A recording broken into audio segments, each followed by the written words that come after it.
Good afternoon kids. बच्चों आवाज clear है मेरी? Yes sir. Yes sir.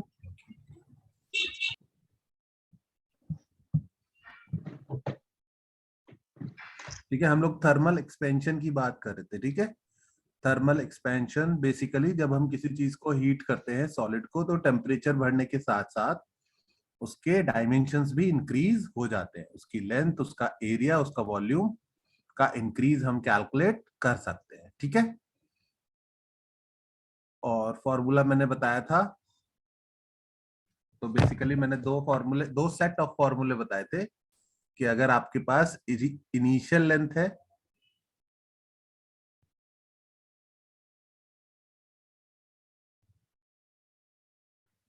ठीक है, initial length usually L not से रिप्रेजेंट होगी। ठीक है, तो this is if this is length at 0 degree Celsius, L not से गिवन होगी, एल भी गिवन हो सकती है तो ध्यान देना। और हमको पता है कि हमने इसका coefficient of linear expansion given होगा।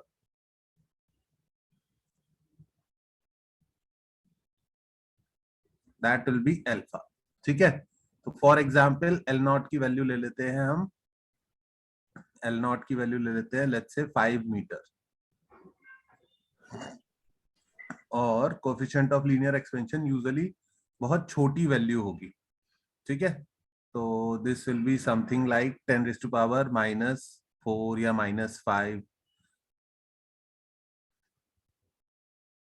पर डिग्री सेल्सियस। ठीक है, पर डिग्री सेल्सियस। ओके, और साथ में आपसे पूछा जाएगा calculate length at T degree Celsius, जो कि इस केस में हम ले लेते हैं let's say T degree Celsius is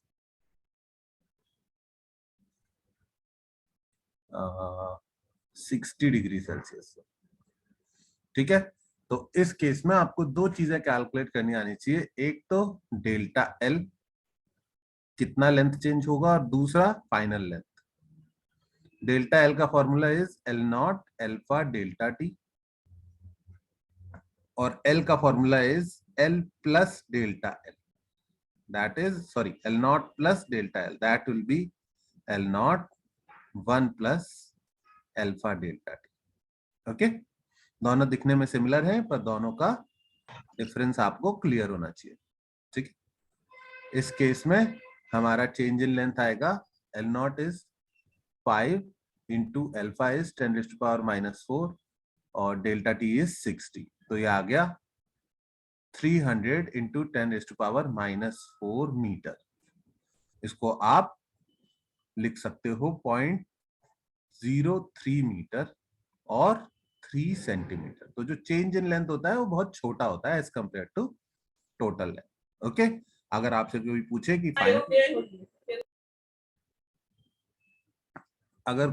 final length कितनी होगी, तो you can write 5 metre and 3 centimetre. Okay, या फिर आप यूनिट्स कन्वर्ट करके भी लिख सकते हो। ओके, तो आई होप ये समझ में आया। Of course you could have written 5.03 metre also. ठीक है, डिपेंड करता है ऑप्शन में क्या गिवन है। तो इतना याद है सबको, ये हमने पढ़ लिया था लास्ट क्लास में, सबके नोट्स में होना चाहिए इतना। ठीक है, आगे बढ़ते हैं और लेट्स यूज दिस। ये लिखा हुआ है आपके नोट्स में ऑलरेडी, मैं बस रिमाइंड करा रहा था कि हमने ये चीजें पढ़ी। ठीक है, ओके, तो ये चीज भी क्लियर होनी चाहिए कि हीट करने से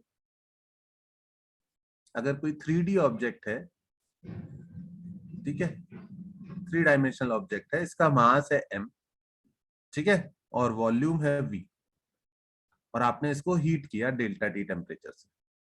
ठीक है, इनिशियल मास है m, इनिशियल वॉल्यूम है v नॉट। तो आप इसकी इनिशियल डेंसिटी कैलकुलेट कर सकते हो। डेंसिटी कितना होता है?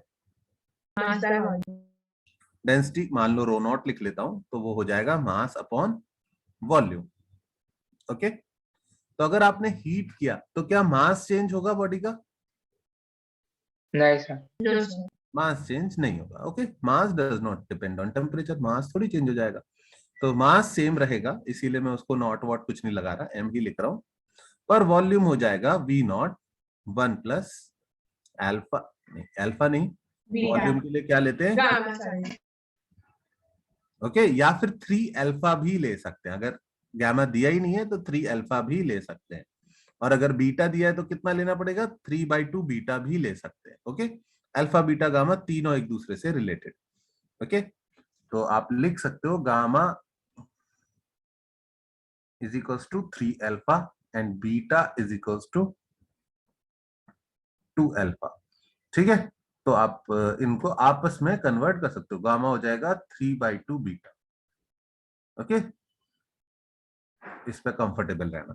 ठीक है, तो बेसिकली आपने वॉल्यूम बढ़ा दिया, तो डेंसिटी क्या हो जाएगी? इंक्रीज या डिक्रीज? डिक्रीज। क्यों? क्योंकि ये हो जाएगा m upon new volume v। This is your new volume, और आप लिख सकते हो m upon v not 1 plus gamma delta T. Got it? तो इसको you can also write density is equals to m by V not को initial density upon 1 plus gamma delta T. या तो आप इसको ऐसे लिख सकते हो, या फिर आप इसको और बेटर लिख सकते हो, density 1 minus gamma delta T. तो क्या ये स्टेप सबको समझ में आया? मैंने बाइनोमियल अप्रोक्सीमेशन यूज करके डेंसिटी को गामा के टर्म में लिखा। क्या किया मैंने इस स्टेप में? अगर किसी को नहीं समझ में आया तो मैं इधर लिख देता हूं। मैंने 1 upon 1 plus gamma delta T को लिखा 1 प्लस गामा डेल्टा टी की पावर -1, और फिर मैंने बाइनोमियल अप्रोक्सीमेशन क्या होता है? 1 प्लस एक्स की power n is equals to 1 plus n x. लेकिन ये तभी वैलिड होता है जब x छोटा हो, जो कि हमने देखा कि ये वैल्यू छोटी ही आ रही है। तो हम इसे लिख सकते हैं 1 माइनस गामा डेल्टा टी। ठीक है, तो variation of density with temperature. ठीक है, आप एक लाइन खुद से लिख सकते हो, with the temperature the volume increases, hence density will decrease. Okay, density will decrease with temperature. Note down कर लो फटाफट। अब हमें लेंथ, एरिया, वॉल्यूम और डेंसिटी चारों का कैलकुलेट करना आता है।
Done, sir.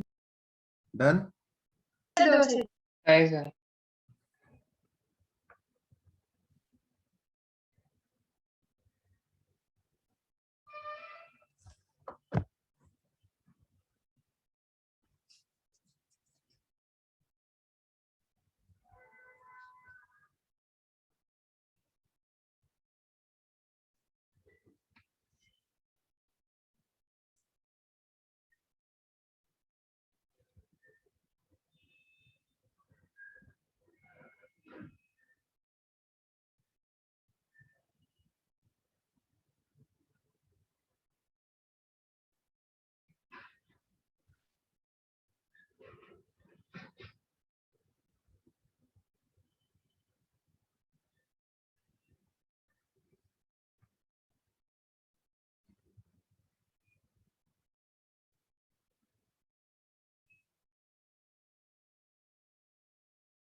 Done? Yes, sir. Sir, एक minute.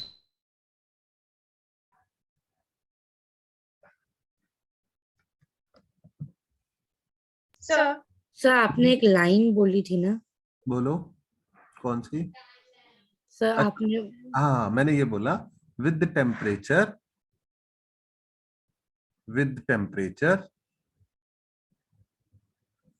increase, the volume increases, hence the density will decrease.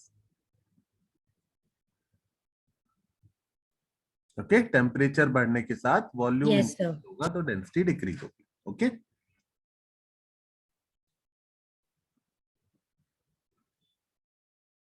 Done, sir. ठीक है. Okay, So wait, could you go back? Yes.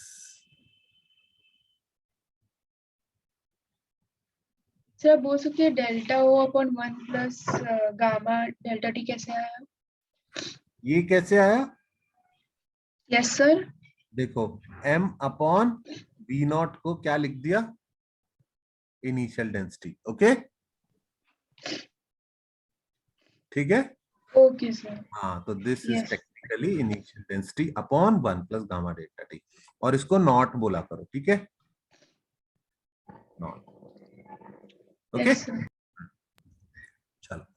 तो अब हमें टेम्परेचर के साथ कई सारी चीजें चेंज हो रही है और हमको पता चल रही है. ठीक है, अभी तुम लोगों ने एक कंसेप्ट नहीं पढ़ा होगा, या हो सकता है छोटी क्लासेस में पढ़ा हो. बॉयंसी फोर्स पढ़ा है तुमने? Yes, sir.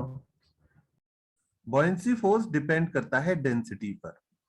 Okay, buoyancy force depends upon density. तो this actually depends upon density, depends upon density of liquid and volume of submerged body. अगर कोई ऑब्जेक्ट किसी लिक्विड के अंदर सबमर्ज्ड है, ठीक है, ये कोई लिक्विड है और इसके अंदर कोई ऑब्जेक्ट सबमर्ज्ड, ठीक है, और लेट्स से वो फ्लोट होना चाह रहा है पर हम उसे रोके हुए हैं. हमने एक स्ट्रिंग से उसको रोक रखा है. ठीक है, देखो दो केसेस होते हैं, या तो बॉडी ऊपर चली जाएगी या फिर बॉडी डूब जाएगी. तो इतना तो पता होगा कि वो इस पर डिपेंड करेगा कि इसकी डेंसिटी और इसकी डेंसिटी में किसकी डेंसिटी ज्यादा है. लेट्स से ऑब्जेक्ट का मास है m, ठीक है, वॉल्यूम है v और डेंसिटी है रो. ठीक है, मैं वैल्यूज दे रहा हूं m1, मैं वैल्यूज दे रहा हूं, इसका मास है m1, वॉल्यूम है v1 और डेंसिटी है रो 1. ओहो, बड़ी दिक्कत है।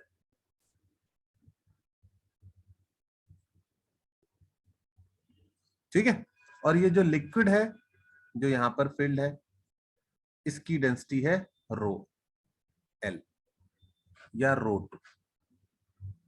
ठीक है, ये लिक्विड की डेंसिटी है।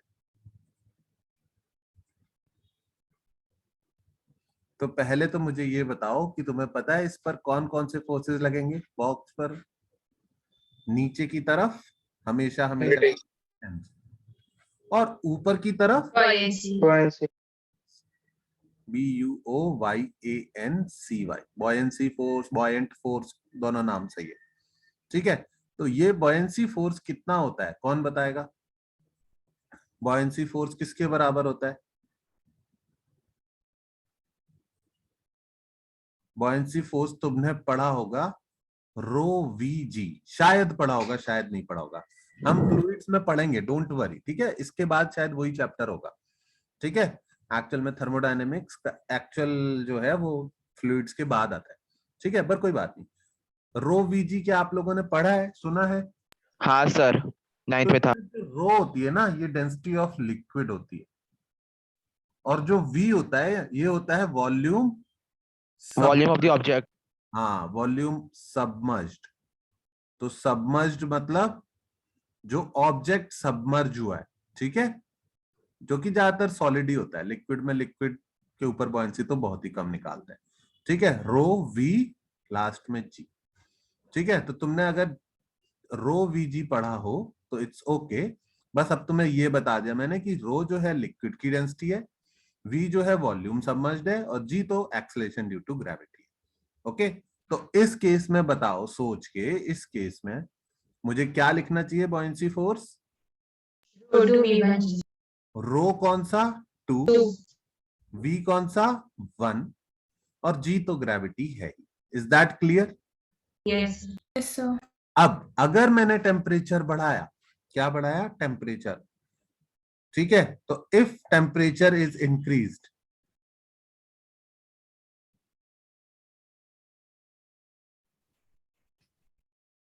If temperature is increased by delta T या कोई भी वैल्यू गिवन होगी, तो क्या क्या चीजें चेंज हो सकती है?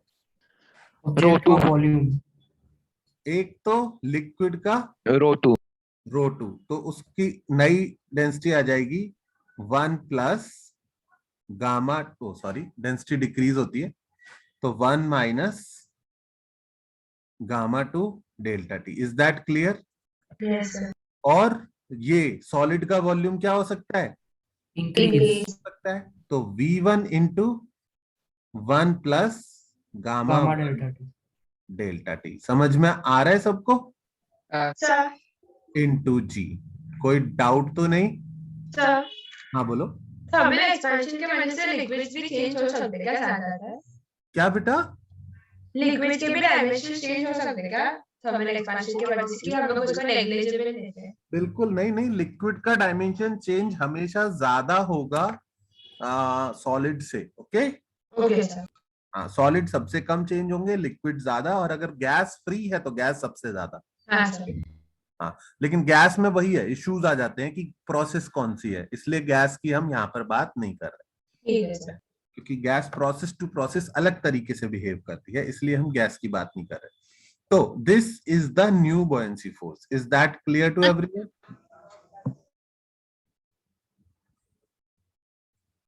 ओके, अब ज्यादातर मोस्टली मैं बोल सकता हूं कि gamma 2 will be greater than, much greater than gamma 1। मतलब किसकी ज्यादा होगी?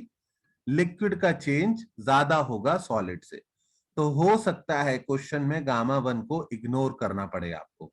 हो सकता है, क्यों बोल रहा हूं? अगर क्वेश्चन में गिवन ही नहीं है तो इग्नोर करना पड़ सकता है, अगर गिवन है तो फिर आप उसको यूज करोगे। क्या ये बात समझ में आती है? यस यहाँ पर स्पेस कम है, तुम इतना लिख लो, मैं नेक्स्ट पेज पर एक्सप्लेन करता हूं। ठीक है,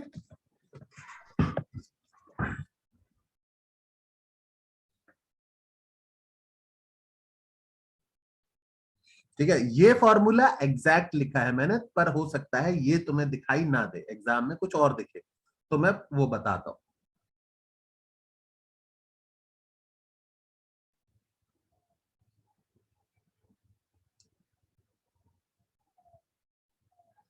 ठीक है, तुम सबने नोटिस किया होगा, अगर तुम चाय बॉईल कर रहे हो तो near the boiling point volume एकदम से बहुत ज्यादा बढ़ता है लिक्विड का। ठीक है, अगर तुम मिल्क बॉईल कर रहे हो तो near the boiling point volume काफी ज्यादा इंक्रीज हो सकता है। सॉलिड्स के साथ ऐसा नहीं होता, सॉलिड्स का वॉल्यूम उतना ज्यादा इंक्रीज नहीं होता, unless they start melting and then things will go different way, तो फिर वो सॉलिड नहीं रह गया। ठीक है, तो यूजुअली लिक्विड और सॉलिड दोनों है, तो चेंज इन वॉल्यूम या चेंज इन डेंसिटी जो है वो लिक्विड का ही लेना चाहिए। ठीक है, usually, but there are exception to that.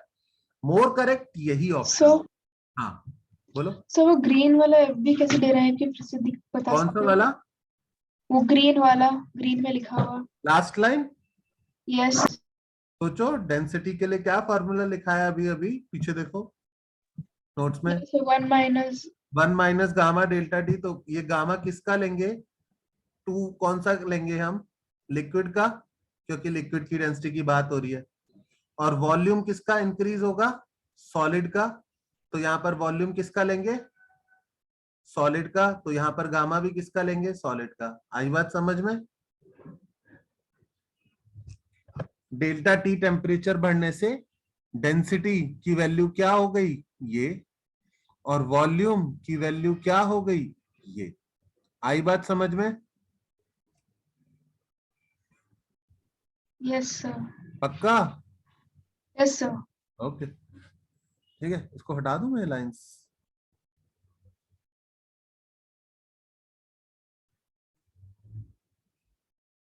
ठीक है, नेक्स्ट पेज पे थोड़ा और क्लियर करके समझा देता हूँ। इसको लिख लिया सबने? Yes sir. ओके, तो मैं जो बोलना चाह रहा हूँ वो ये बोलना चाह रहा हूँ कि बॉयंसी फोर्स जो है वो होगा density of liquid into volume of, most probably it will be a solid only, solid object, okay, into g। तो जब हम टेम्परेचर चेंज करेंगे, डेल्टा टी इंक्रीज करेंगे, तो जो न्यू बॉयंसी आएगी, एफ बी डैश बोल देता हूं इसको, ठीक है, जो न्यू बॉयंसी होगी वो मोस्ट प्रोबेबली नहीं, मतलब यही होगी exactly, rho density of liquid into 1 minus gamma liquid delta T, और सॉलिड के लिए volume of solid into 1 plus gamma solid delta T into G. Okay, but this thing can be approximated to density of liquid into volume of solid into G, और ये जो दूसरा वाला term है इसका effect might be much less than इसका effect. So हो सकता है आपको सिर्फ और सिर्फ क्या दिया हो क्वेश्चन में? गामा ऑफ लिक्विड दिया हो। तो ऐसा मत सोचना कि सडनली हमने सॉलिड को छोड़ क्यों दिया। This is just small when compare to this thing. Okay, when I say small, I mean to say the change is, this change is very small as compare to this change. ठीक है, actual में ये 1 से बड़ा होगा, ये 1 से छोटा होगा, पर ये आ जाएगा 0.6, 0.7, 0.8, जबकि ये आएगा 1.01, 1.02। तो इसका चेंज हो सकता है इग्नोर कर रहे हो। अगर इग्नोर कर रहे हैं तो अपने आप तुमको कैसे पता चल जाएगा? क्वेश्चन में डेंस ये गामा ऑफ सॉलिड गिवन ही नहीं होगा, गामा ऑफ सॉलिड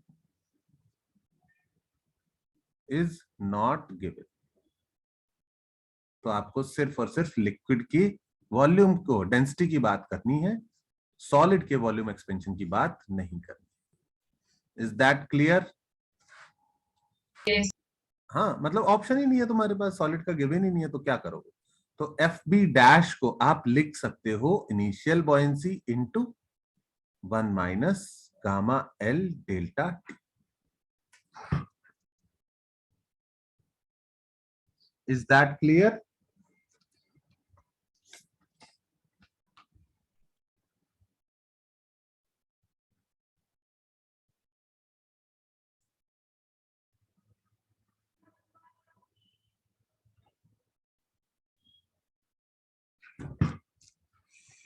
ठीक है, this is approximated form. The exact form will be FB dash is equals to FB into 1 minus gamma liquid delta T into 1 plus gamma solid delta T. Okay, जिसको मैं ऐसे भी लिख सकता था,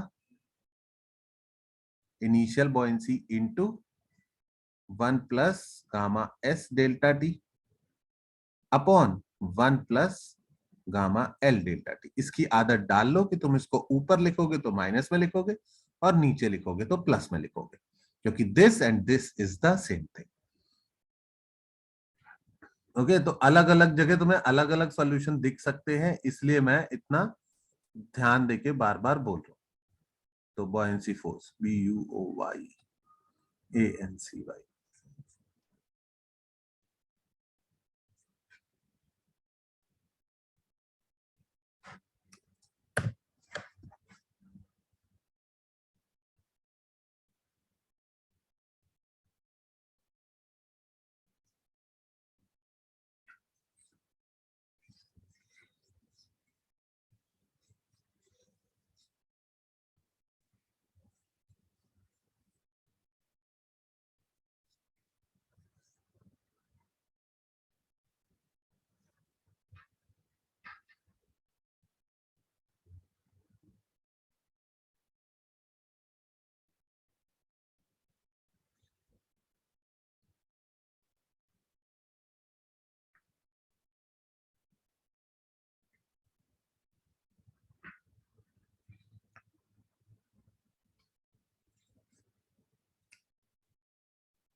ठीक है, मैं इसको सिंपल ऐसे भी बोल सकता था, मैं इनफैक्ट पूछ सकता था. ये लिख लिया. Still writing. हाँ,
क्वेश्चन सर बोलूं अब इस पर.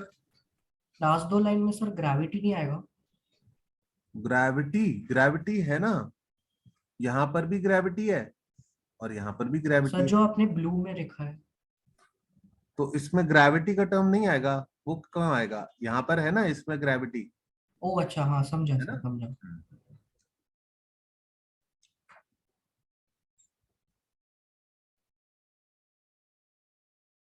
ठीक है, क्वेश्चन कुछ ऐसे हो सकता है. If a metal ball is fully submerged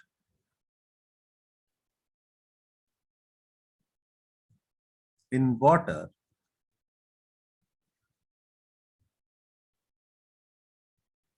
and the temperature of system is increased. ठीक है, और फिर मैं बोल दूं the buoyancy force on ball, A part increases, B part decreases, C part remains same, and D part depends on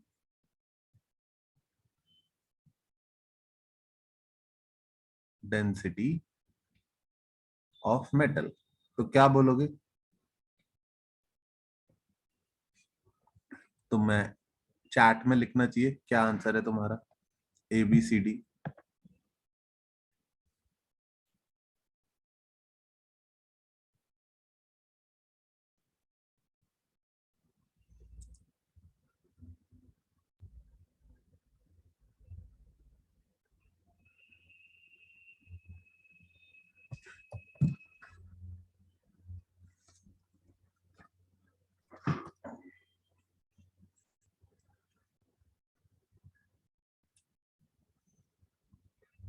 हाँ भाई, क्या फॉर्मूला होता है बॉयंसी फोर्स का? बॉयंसी फोर्स का फॉर्मूला होता है रो वी जी।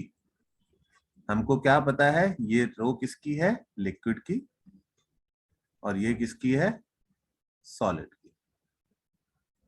तो टेम्परेचर बढ़ाने से डेंसिटी क्या होगी? कम। डिक्रीज होगी। वॉल्यूम क्या होगा? इंक्रीज होगा।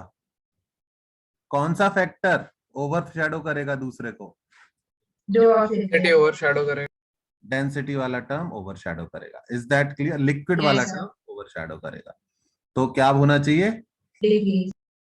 ठीक है, सर अब हम लोग आपके वो ऊपर आपने फॉर्मूला दिया था कंफ्यूज ना। करने के लिए दिया गया। तुम्हारी आवाज एको हो रही है बेटा, तुमने कुछ माइक वाइक लगाया हुआ है क्या? बोलो, मतलब ऑफ कोर्स बोलना तो है ही, पर ऐसा लग रहा है जैसे तुम किसी रूम में, बहुत बड़े खाली रूम में बैठे हो। बोलो चलो फिर से। सर ठीक है कुछ। मतलब बाकी लोगों को भी सुनाई दे रही होगी। ठीक है, तो अगर बोल रहे हो तो धीरे धीरे बोलो, क्योंकि हाँ। एको होता है ना, तो वो दोबारा आती है आवाज ना। तो पहले तो बी ऑप्शन सबको क्लियर हो गया पूरी क्लास को? ठीक सर है, ये ओवरशैडो क्यों करेगा? डेंसिटी वॉल्यूम का बताओ। क्योंकि लिक्विड का चेंज ज्यादा होता है एज कंपेयर टू सॉलिड का चेंज। ओके, अच्छा सर, ओके। ठीक है। हाँ। ठीक है, लिक्विड ओवरशैडो करेगा सॉलिड को, ना कि डेंसिटी वॉल्यूम को। ओके, हाँ ठीक है, ये पहला हो गया क्लियर। अब दूसरा क्वेश्चन सुनना। Sir, we're still writing, sir. ओ सॉरी, ये लो।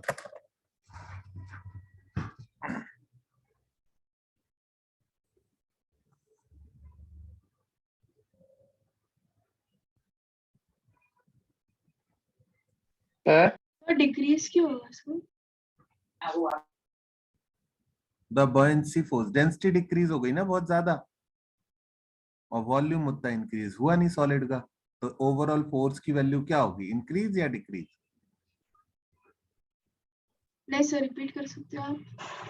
मैंने बोला कि फोर्स किस किस चीज पर डिपेंड कर रहा है? Density of liquid, volume of solid. एनटी, और डेंसिटी ऑफ लिक्विड इंक्रीज हुई या डिक्रीज होगी?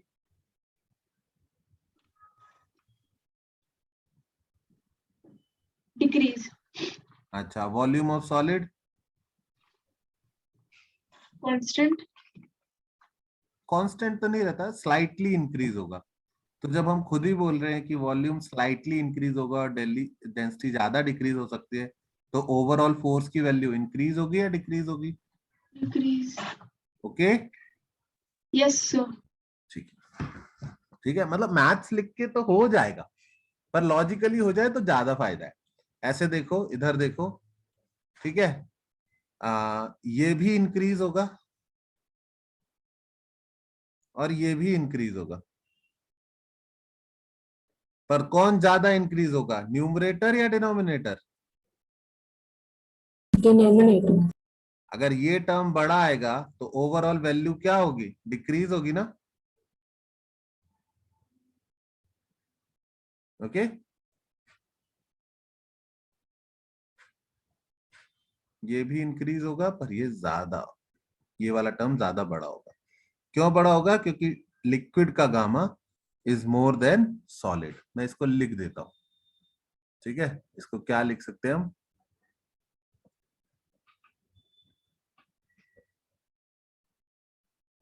Note gamma of liquids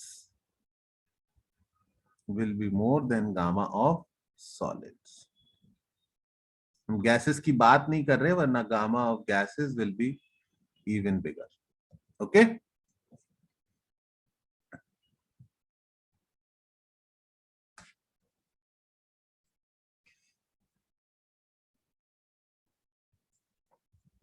for same temperature change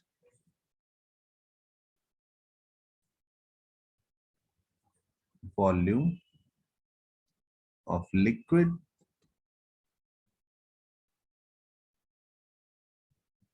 will increase more than that of solids.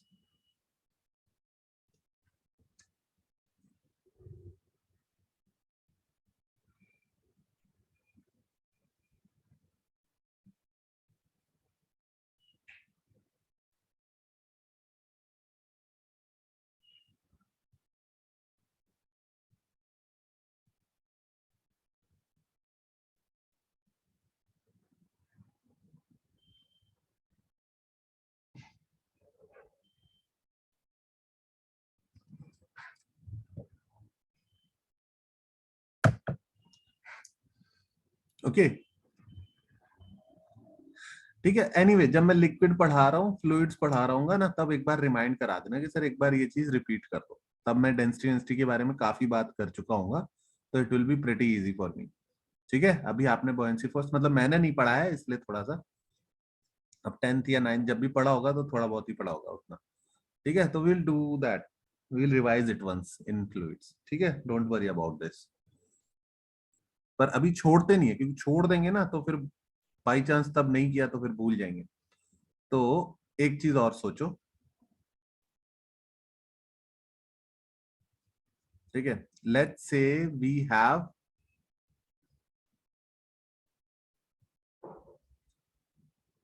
A ring.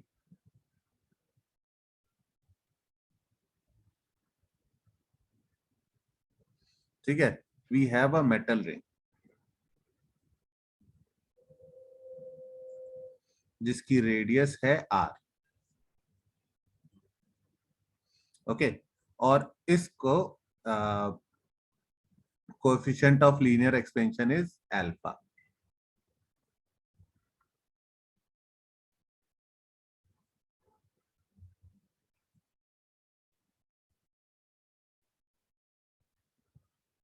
ठीक है, और अब मैंने इसको हीट किया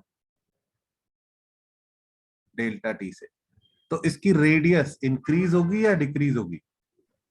इंक्रीज। इंक्रीज।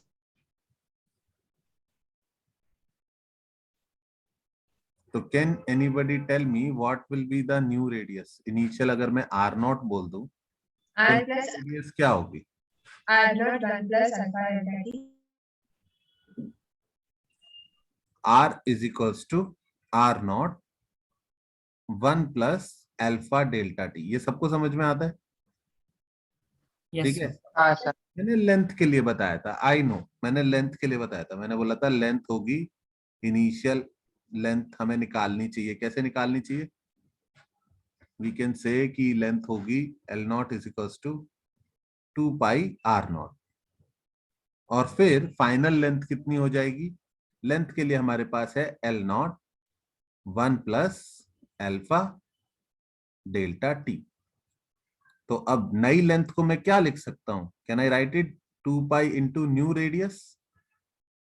और अगर आप एल नॉट की value 2 pi r naught put करोगे तो 2 पाई कट जाएगा and you will get this Is that okay?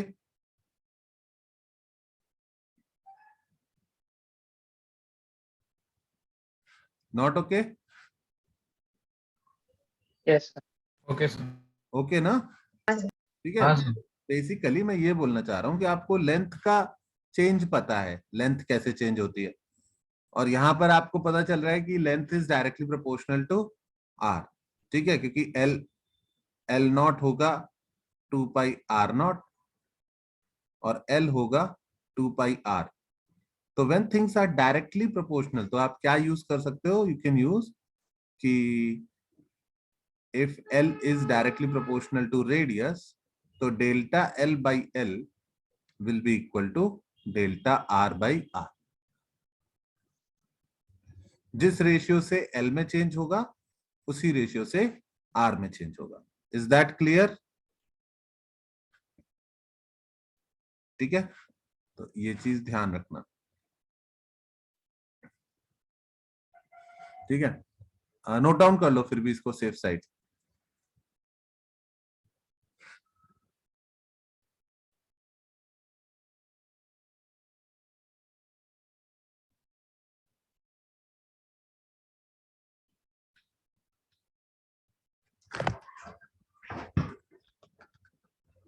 Sir.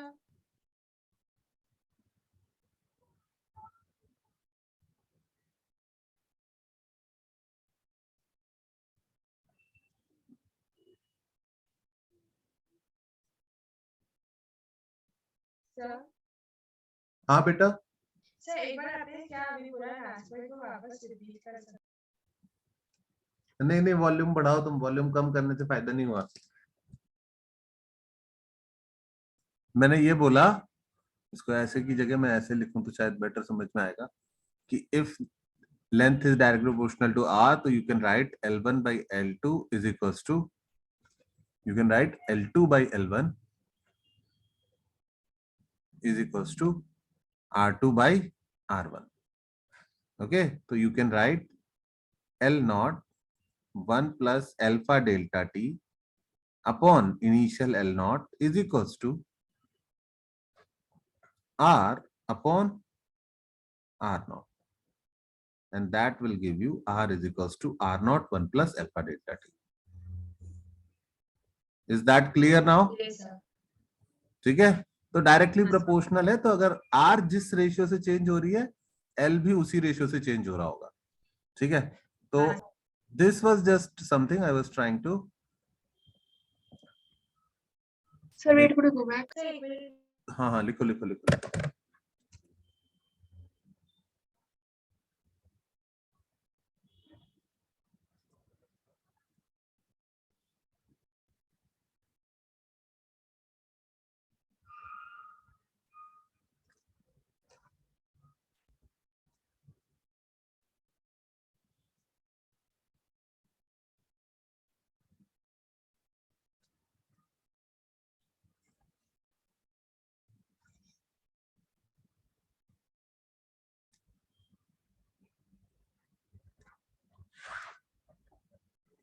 Done.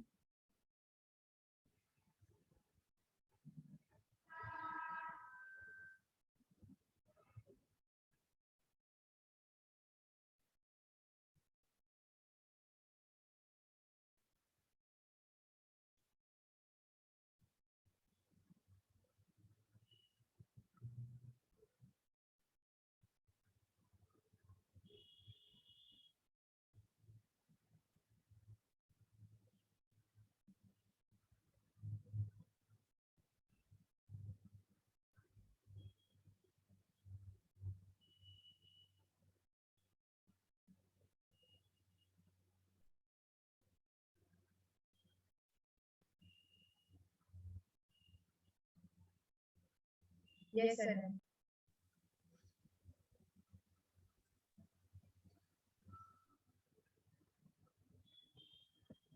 तो अब मेरा क्वेश्चन ये था कि अगर एक रिंग है जिसकी रेडियस हमको इनिशियल पता है, ठीक है, अरे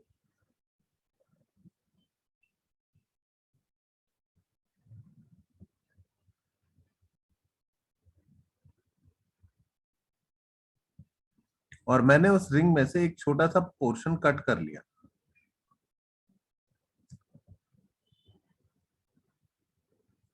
अब अगर रिंग की रेडियस है r और ये जो छोटा सा गैप है इसकी विड्थ है x, और अब मैं इसको हीट करूं, ठीक है, अगर मैं इसको हीट करता हूं तो व्हाट हैपेंस टू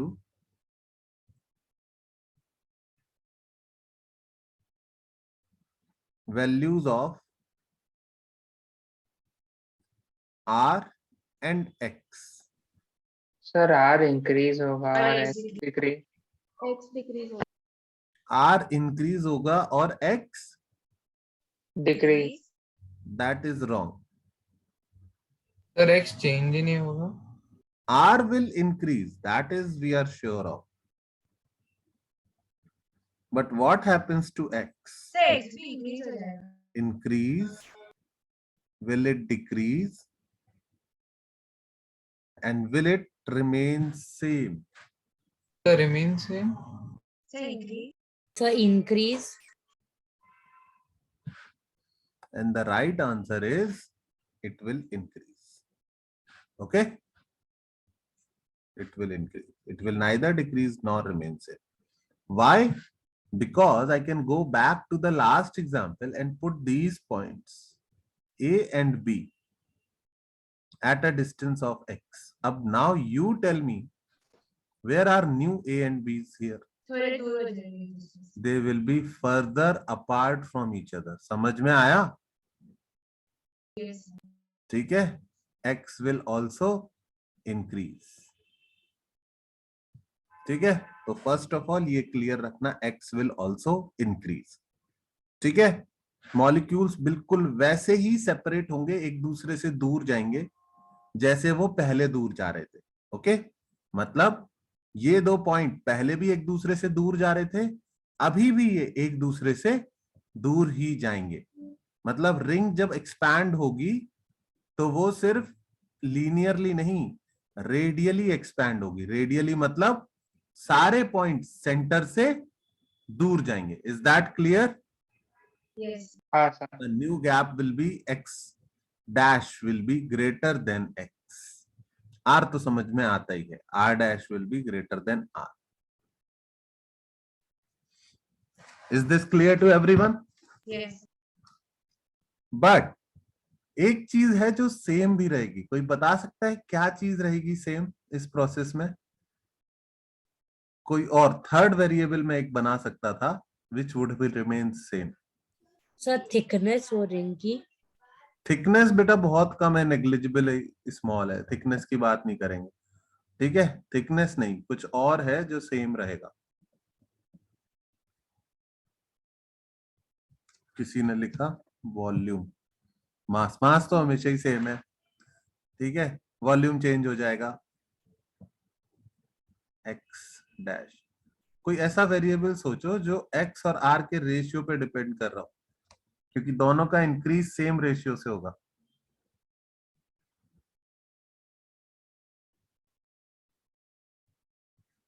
तुम्हें पता है ये एंगल की वैल्यू कितनी होती है? Angle subtended bye an arc on the centre, ये कितना होता है? एंगल की थीटा इज इक्वल्स टू, यहां पर भी angle theta will remain same.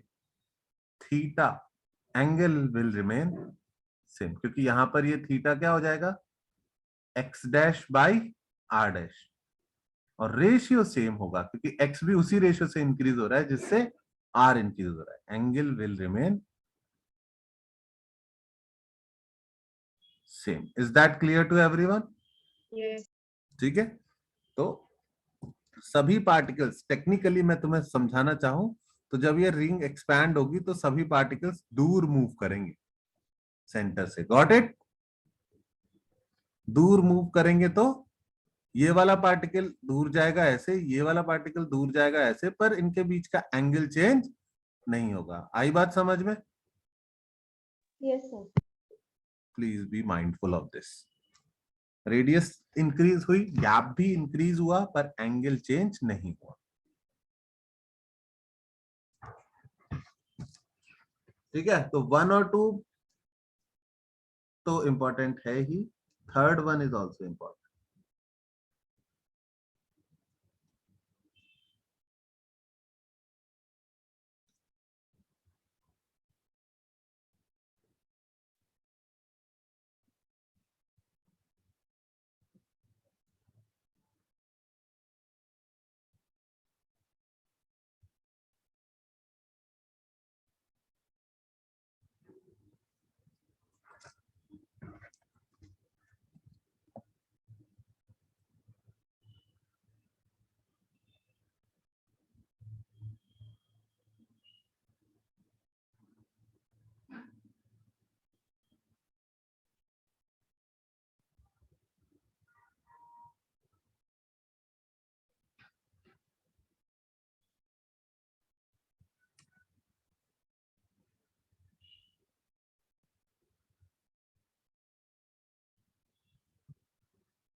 Done. Wait, sir.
Done, आगे चले।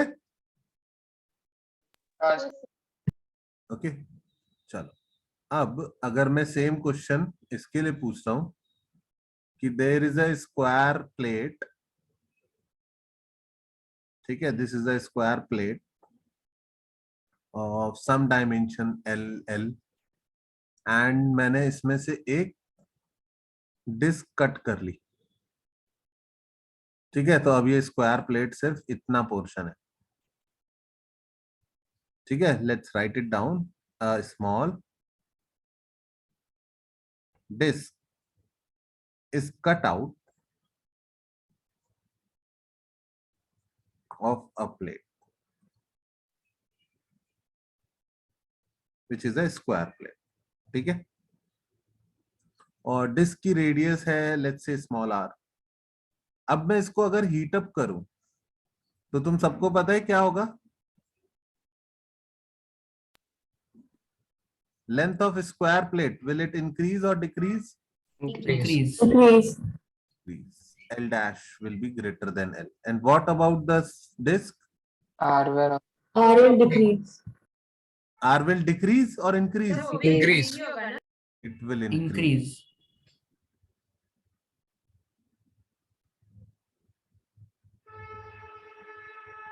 ठीक है, so when we heat them up, the void बोल सकते हैं ना इसको, जो empty space है, will also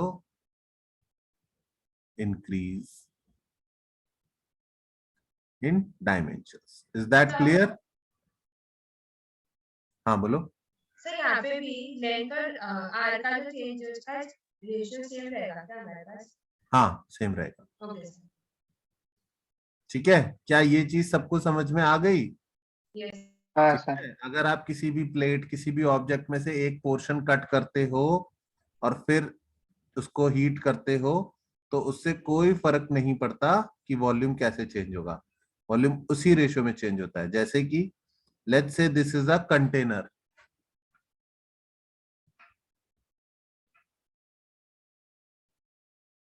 this is a container,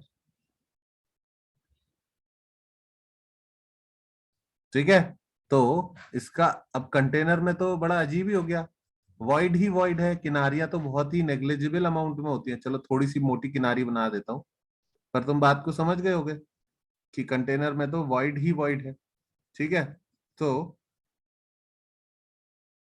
ठीक है, अगर तुम थोड़ा सोचो तो दिस वॉल्यूम जो अंदर वाला वॉल्यूम है, this is the volume, this is technically capacity of container, ठीक है। Okay, so when I heat the container, increase कर रहा हूं, when I heat the container, ठीक है, so this is a container and when I'm heating it, what will happen to its capacity? Will the capacity increase or decrease?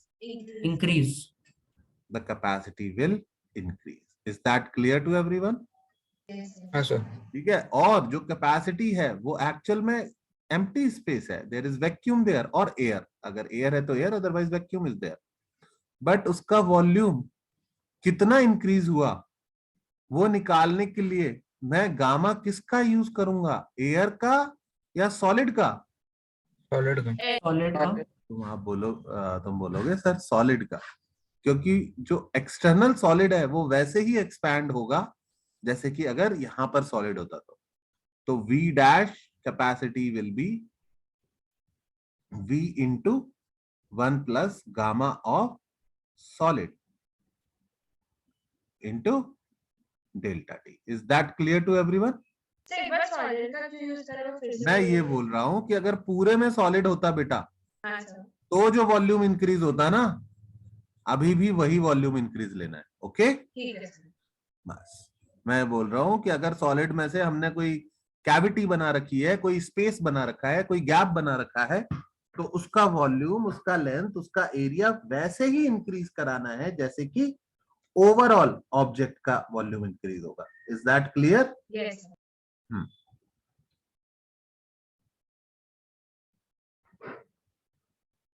तो जब आप volume of container की बात कर रहे हैं तो आप मेटल का गामा यूज करोगे, और वॉल्यूम उसके अंदर कुछ फिल्ड है तो उसकी बात अलग करनी पड़ेगी, वही बात करनी है हमको, इसीलिए एग्जाम्पल समझा है।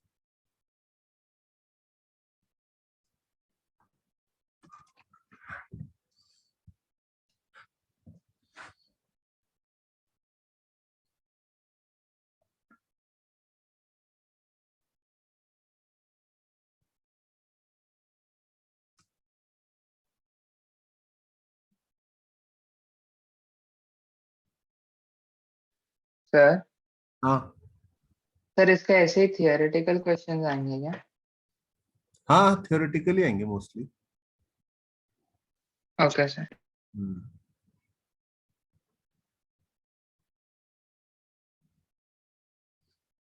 एक्चुअली इसमें कोई थ्योरेटिकल में ही गलत करेगा, अदरवाइज कोई फॉर्मूला देगा तो तुम 1 प्लस अल्फा डेल्टा टी लगाओगे ही लगाओगे, तो तुम हाँ गलत। जल्दबाजी में सोचने में ही गलती होती है, ठीक है। सबको लगता है कि ये बढ़ेगा वॉल्यूम तो ये वाले पार्टिकल्स अंदर की तरफ बढ़ जाएंगे और रेडियस कम हो जाएगी, पर वो वैसे नहीं होता। पार्टिकल्स एक दूसरे से दूर जाने की कोशिश कर रहे हैं। दूर कब जाएंगे? जब इसके रिम पर जो पार्टिकल है वो अंदर मूव करें या बाहर मूव करें, बाहर। है ना। दूर तो तभी जा पाएंगे ना जब ये बाहर मूव करें, बाहर मूव करेंगे तो इसकी विड्थ बढ़ेगी ही ना। हाँ सर। और ये अकेले बाहर नहीं जा रहे हैं, ये भी एक दूसरे से दूर जा रहे हैं, ये भी दूर भाग रहा होगा। Is that clear? तो गलती थ्योरेटिकल में ही होगी। अगर फॉर्मूले से जाओगे तो एक ही फॉर्मूला है, गलत कैसे करोगे? ठीक है, फॉर्मूले से गलत नहीं होगा, होगा तो ऐसे ही थ्योरी में ही कुछ गलत होगा। असर्शन रीजन बना सकते हैं इस पे, इस तरह की चीजें बना सकते हैं। ठीक है, तो हाँ न्यूमेरिकल ये है। Sir, we are still writing. अच्छा अच्छा, ये लो।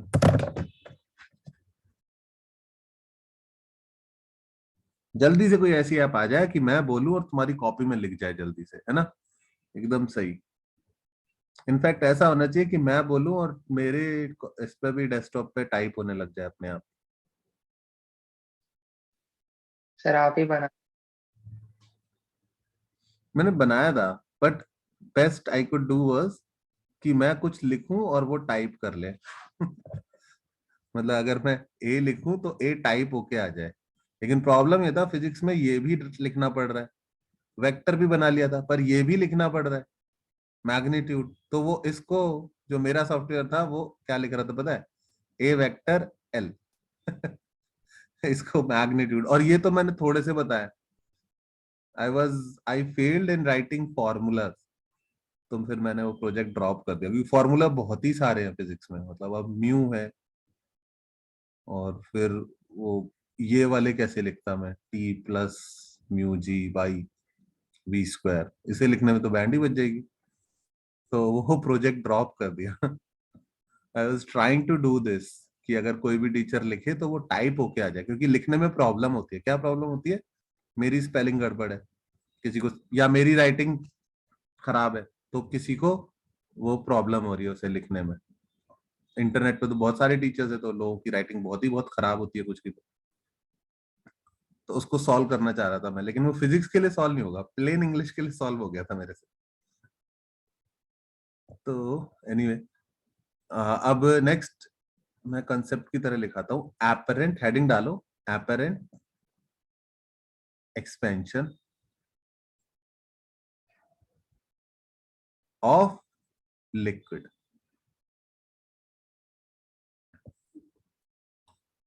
तो अगर मेरे पास एक सॉलिड कंटेनर है,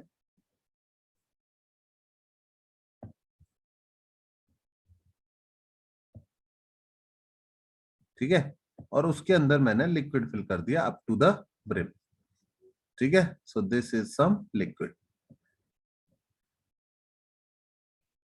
और अब मैं इसको हीट करूं तो क्या होगा बच्चों? Will the liquid go out और नॉट? का लेवल नीचे गिरेगा। क्यों? सर क्योंकि कंटेनर कंटेनर एक्सपैंड होगा ना। कंटेनर एक्सपेंड होगा, लिक्विड एक्सपेंड नहीं होगा। लेकिन लिक्विड तो जल्दी अंदर- एक्सपैंड होगा ना। कौन ज्यादा अच्छा, एक्सपेंड हाँ होगा, सर। कंटेनर या लिक्विड? ओवरफ्लो होगा ना सर फिर। तो ओवरफ्लो हाँ, होगा। सर। तो उस हिसाब से there must be some overflow. Is that clear? हाँ, and we will have to take, अगर कोई बोले कि वॉल्यूम ओवरफ्लो निकालो, तो कितना होगा वॉल्यूम ओवरफ्लो? लेट्स से ये लिक्विड का वॉल्यूम है वी नॉट, ठीक है, लिक्विड का वॉल्यूम है वी नॉट, तो मैं सेफली बोल सकता हूं कि capacity was also v naught, yes sir. Because I have filled it up to the brim, तभी ओवरफ्लो होगा। ठीक है, आधा भरोगे तो इतना नहीं हो, एक्सपैंड हो जाएगा। ठीक है, तो कैपेसिटी वी नॉट है, वी नॉट लिक्विड फिल किया हुआ है मैंने। अब मैंने इसको टेम्परेचर डेल्टा टी से इंक्रीज किया, तो what will be the volume overflow? तो I think you should write कि volume overflow will be new volume of liquid minus new volume of solid. Is that clear to everyone? Yes sir. ठीक है, new volume of liquid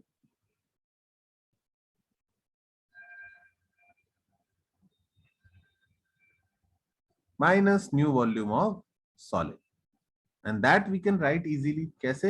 volume of liquid हम लिख सकते हैं V not 1 plus gamma L delta T, और volume of solid हम लिख सकते हैं V not 1 plus gamma solid of delta t. Is that clear to everyone? तो that will be V naught into gamma of liquid minus gamma of solid into delta t. ये समझ में आता है सबको? Yes, sir. अब अगर कोई बेवकूफ इंसान है और वो उससे आपने पूछा कि मैंने पानी भरा था और फिर मैंने उसको हीट किया और 5 ml पानी बाहर आ गया, तो वो आपको क्या बोलेगा? और फिर तुमने उससे पूछा कि बताओ लिक्विड कितना एक्सपैंड हुआ, तो वो 5 ml बोल सकता है कि नहीं बोल सकता है? नहीं सर। है ना? मतलब गलत होगा उसका answer of course, but there is a chance कि आपने एक्सपेरिमेंट किया, ठीक है, आपको आपके टीचर ने बोला कि भाई हीट करो इसको और बताओ लिक्विड कितना एक्सपैंड हुआ, 5 ml बाहर आया, ठीक है, एंड यू समहाउ सेड, या तुम्हारे दिमाग में नहीं आया कि कंटेनर भी हीट अप हुआ होगा, you wrote it as sir v naught gamma apparent delta t, कि मुझे तो इतना दिख रहा है बाहर आया, ठीक है। तो यू शुड अंडरस्टैंड कि जो एपरेंट एक्सपेंशन है विच इज रॉन्ग, वो एक्चुअली कितना होगा? लिक्विड का एक्सपेंशन माइनस सॉलिड का एक्सपेंशन। समझ में आई बात? सर अगर क्वेश्चन में गामा ऑफ सॉलिड नहीं दिया तो फिर वो नेग्लिजिबल मानेंगे। तो फिर नेग्लिजिबल मान के हम उसको लिख सकते हैं, ठीक है, लिक्विड का। लेकिन जब एपरेंट की बात होगी तो डेफिनेटली वो वैल्यू गिवन होगी। तो जो Okay. एपरेंट आपका गामा है, कोएफिशिएंट ऑफ एक्सपेंशन, वो कितना होगा? Coefficient of liquid minus coefficient of expansion of solid. Is this clear to everyone? Yes. ठीक है, तो this is wrong because this is apparent, but कई बार एपरेंट पूछा जाता है, ठीक है, या एपरेंट सॉलिड का गिवन होगा, एपरेंट गिवन होगा और लिक्विड का पूछा जाएगा, तो you can do that easily. अगर लिक्विड 5 ml इंक्रीज हुआ और सॉलिड का इंक्रीज इन वॉल्यूम 1 हुआ, तो बाहर कितना जाएगा पानी? 4 ml। 4 mm. Your apparent expansion is 4 ml. So apparent coefficient of expansion is gamma of liquid minus gamma of solid. Is this thing clear to everyone? Sir बोलो। Sir apparent क्योंकि वो हमने ऑब्जर्व किया। वो हमने ऑब्जर्व किया, observable बोल सकते हो apparent, Yes, sir. ठीक है। Okay. तो सर कोई रियल एक्सपेंशन भी है? नहीं नहीं, रियल एक्सपेंशन तो ये है ही, हाँ सर। वो तो एक्चुअल वैल्यूज तो वही है।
डन।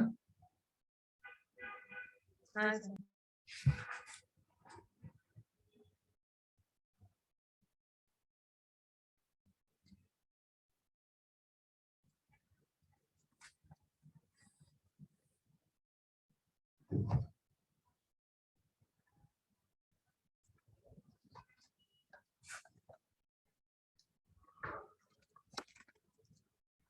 ओके, अब एक क्वेश्चन बताना। A metal scale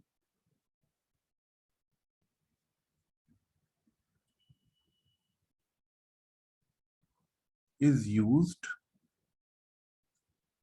to measure length of a wooden log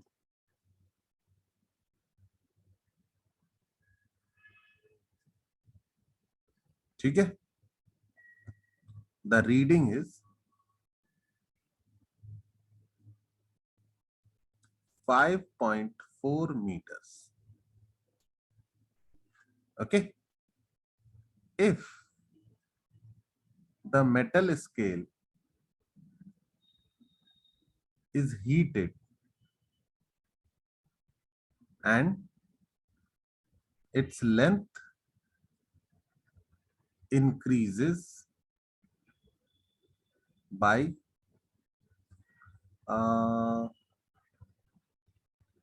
10%, बहुत बड़ा चेंज बोल दिया पर ठीक है, by 10%, calculate the new reading of length of log.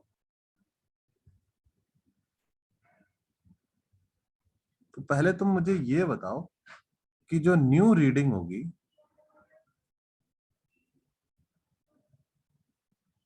will it be less than, equal to or greater than 5.4 meter? Less than. Less than. Less क्यों होगी? Greater ऊपर चला है। ऐसा थोड़ी है कि टीचर ने पूछ लिया क्यों होगी तो तुम चेंज कर देते हो अपने आंसर। सर ताकि सर वो वो less बोला हो ना, वो जाए, मार्किंग क्योंकि ऊपर वो- चला जाएगा। क्या होगा? इसके लेंदी हो गया तो अब वो ज्यादा मेजर करेगा या कम मेजर करेगा? कम। कम मेजर करना चाहिए ना। कम मेजर करना चाहिए। हाँ सर। तो फिर कैलकुलेट करके बताओ कितना कम मेजर करेगा। चलो ओके, लगाओ दिमाग थोड़ा सा। पहले तो कम वाली बात पूरी क्लास को समझ में आ गई? हाँ सर ठीक है। ठीक है।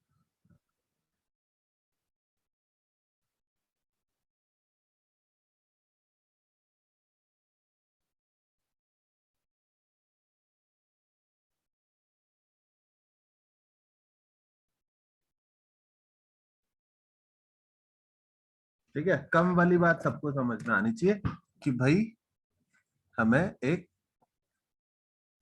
वुडन लॉग की लेंथ कैलकुलेट करनी थी। ये रहा हमारा वुडन लॉग और हमारे पास एक स्केल था। ठीक है, 1 2 3 4 5 5.4। तो हमारा वुडन लॉग टेक्निकली मुझे इतना बड़ा बनाना चाहिए। This was our wooden log. अब मैजिकली, मतलब मैजिकली नहीं पर हीट करने से हमारे स्केल की लेंथ बढ़ गई। तो फिर अब जब हम नई रीडिंग लेंगे तो अगर स्केल की लेंथ बढ़ गई है तो नई रीडिंग हमारी छोटी आनी चाहिए। मतलब बहुत ही बढ़ा दी, लेकिन तुम्हें ये समझ में आना चाहिए कि फर्स्ट केस में रीडिंग कितनी थी? रीडिंग थी 5.4। ठीक है, फर्स्ट केस की रीडिंग थी 5 टाइम्स 1 मीटर का स्केल होगा, यूजुअली 1 मीटर का होता है तो मैंने वो सोचा। ठीक है, तो 5.4 रीडिंग थी फर्स्ट केस में। तो सेकंड केस में रीडिंग कम आएगी, ये चीज समझ में आनी चाहिए। तो reading will be less than. Sir ऐसे कुछ हो जाएगा क्या कि 5.09? ठीक है, अब कितना आएगा ये निकालना है। हाँ बताओ कितना? सर 5.09 ऐसे कुछ। 5.09 आ रहा है। सर 4.9 करना कैसे है इस क्वेश्चन को, ये बताओ पहले। 4.7 मेरा ऑलमोस्ट 5 लेंथ एल है, ठीक है, और हमारे स्केल की लेंथ मान लेते हैं, हमने कितनी मानी है, 1 मीटर ही मान लेते हैं, चलो ठीक है। तो पहले केस में जो लेंथ है वो कितनी आई, 5.4 इंटू स्केल की लेंथ विच इज हमने मानी है पहले x is equal to 1 metre.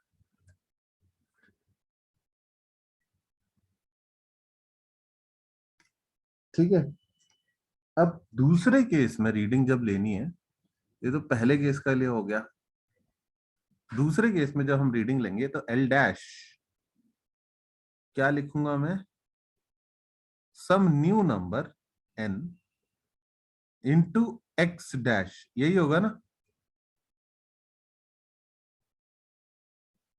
अच्छा, और लेंथ तो सेम ही है, वुडन लॉक की लेंथ तो सेम ही है, तो you have to do is n into x dash की वैल्यू क्या हो जाएगी, ये अगर x था तो अब ये x डैश कितना हो जाएगा, x into 1 plus alpha delta T. बस यहाँ पर अल्फा डेल्टा टी नहीं दिया मैंने, दे दिया कि ये इस पहले वाली लेंथ से कितना बड़ा हो गया है, 10%। तो क्या मैं इसे 1.1x लिखूं तो is this thing good Yes. For everyone, इसको मैं 1.1x लिख सकता हूं, ठीक है। तो इसको आप इससे इक्वेट कर दो तो you will have 5.4x is equals to n into 1.1x। तो जो न्यू रीडिंग आएगी वो आएगी 2.9 5.4 अपॉन 1.1 हाँ, से सर, बात कर रहे हैं, सर यस सर। कितना 4.9। हाँ सर 4.9 हाँ सर। ऐसा डिवीजन कर रहा था सर। हाँ, इसको थोड़ा हाँ। अच्छे से लिखना पड़ेगा अपने को, ये तो अभी हमने जुगाड़ लगा के कर दिया सॉल्व, ऐसे यहाँ नहीं पे ज्यादातर लोग मेरे हिसाब से। तो लिख लो, हमने किया सब कुछ ठीक है, पर इसको थोड़ा बेटर फॉर्म में लिखते हैं अभी। हाँ बोलो। तो यहाँ पे मैंने थोड़ा अलग किया, हम लोग को अगर लेंथ इंक्रीज होती है तो वो जो लॉग है उसका हमारे पास जो रीडिंग आएगा वो कम होगा। तुम तो कहीं मैंने छुट्टियों में उसमें- घूमने घूमने गए हुए हो क्या, लाइक ऑन द माउंटेन्स और सम प्लेस? नहीं सर। तो पहले तो सही आवाज आती थी तुम्हारी, आज क्या हो गया? सर मैंने एक्चुअली एक वीक से ये प्रॉब्लम हो रही है, मैं कल रिपेयरिंग के लिए देने वाली हूँ। पर अभी तुम्हारी आवाज बहुत कम आ रही है बेटा, सुनाई ही नहीं दे रही। मैं स्पीकर की वैल्यू मैंने मैक्सिमम कर रखी है। अब ठीक आ रही है। थोड़ी सी बेटर हुई, हाँ बोलो फिर से, क्या बोल रहे थे? सर यहाँ पे मैंने एक अलग अप्रोच यूज किया, जैसे आपने एक्स यूज किया मैंने भी यूज किया, और इन लोगों ने आपको बोला है ना कि अगर हमारे पास लेंथ इंक्रीज हो रहा है तो the reading on the scale decrease हो जाएगा, तो फिर मैंने इनवर्स प्रोपोर्शन यूज करके कर दिया।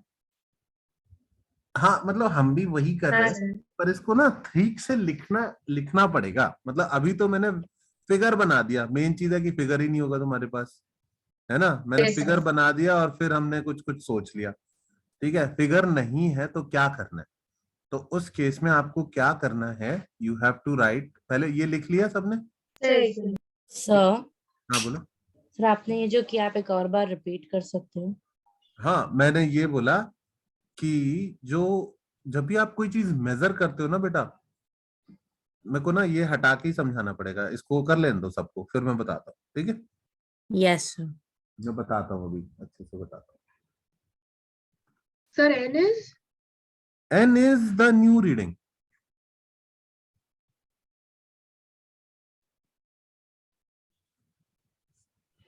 सर आप एक्सप्लेन कर सकते हैं फिर से मैं करता हूँ, मैं करता सॉल्विंग? हूँ। तुमने वैसे वो पढ़ा है अभी तक, लीस्ट काउंट और थोड़ा बहुत हाँ सर। पढ़ा है? यस सर, हाँ वर्नियर कैलिपर है। हाँ मैं उससे एक्सप्लेन कर दूंगा, ठीक है।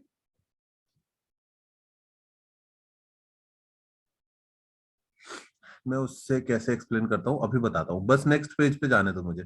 ये हो गया, लिख लो इसको, this will make sense to you after a few minutes, ठीक है। तो जब भी हमें कोई चीज मेजर करनी होती है, whenever we want to measure, something and we are using a scale. Scale can be smaller or it can be bigger than the actual object. तो जब हम मेजर करते हैं तो our measured value जो होती है,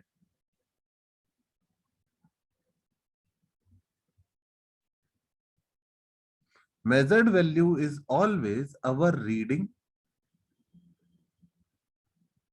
into our least count. समझ रहे हो? आपने क्या मेजर किया वो दो चीजों पे डिपेंड करता है, आपकी रीडिंग और आपका least count. Is that clear? Yes, sir. हाँ, मतलब आप अगर ऐसे सोचो, अभी तो हमने स्केल छोटा सोच लिया, स्केल ही बड़ा होता तो क्या होता? लेट्स से स्केल इतना बड़ा है, ठीक है, और 1 2 3 4 5 6 7 8 9 10 11. तो अब मैं तुमको बोलूं कि भाई यहाँ पर 11 आ रहा है, बताओ रीडिंग क्या है, मेजर्ड वैल्यू कितनी है? तो 1 2 3 4 5 6 7 8 9 10 11. तो तुम बोलोगे सर रीडिंग जो है, मतलब इसकी जो लेंथ है, इसकी जो लेंथ है, length is what? Length is our measured value. तो आप बोलोगे सर जो लेंथ है वो, कैन आई से इट इज 11 इंटू समथिंग? और वो समथिंग आपने मुझे नहीं बताया. आप मुझे बताओ इस स्केल की लीस्ट काउंट क्या है. समझ में आ रही है बात सबको? हाँ सर. अगर आप इस पॉइंट पे बोल दोगे कि सर लीस्ट काउंट 1 सेंटीमीटर है, so that's what we'll do. We'll say that it is 11 into 1 centimeter and it's 11 centimeter. क्या ये बात सबको समझ में आई?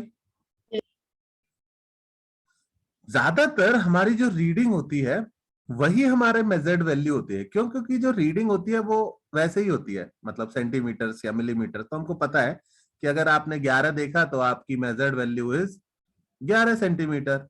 We never actually think about this thing कि ये गैप में द गैप कैन चेंज, क्योंकि गैप चेंज नहीं होता, क्योंकि स्केल का गैप हमको बचपन से पता है 1 सेंटीमीटर या 1 मिलीमीटर या 1 metre. Okay, but this gap can change. कब चेंज हो सकता है?